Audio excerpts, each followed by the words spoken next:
ఈరోజు వీడియోలో పిడితి కింద పప్పు ఎలా తయారు చేయాలో చూద్దాం. గోదావరి జిల్లాల సైడ్ ఇది చాలా ఫేమస్ ఈవినింగ్ స్నాక్ అని చెప్పొచ్చు. నేనైతే ఈరోజు కార్న్ఫ్లెక్స్తో చేస్తున్నాను. జస్ట్ మురుమురాల ప్లేస్లో కార్న్ఫ్లెక్స్ యూస్ చేసి చేస్తున్నా. ఫస్ట్ దీనికోసం ఒక బౌల్ తీసుకుని అందులో ఫ్రై చేసుకున్న కార్న్ఫ్లెక్స్ తీసుకోవాలి. ఇప్పుడు ఇందులో సన్నగా తరిగిన ఉల్లిపాయ ముక్కలు, టమాటా ముక్కలు వేసుకోవాలి.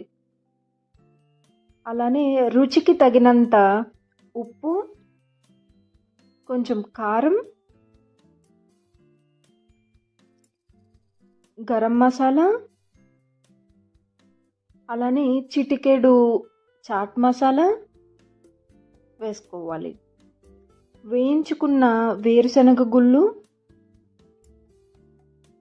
వేయించుకున్న జీడిపప్పు వేసుకొని ఒక అరచెక్క నిమ్మరసం కూడా పిండుకోవాలి.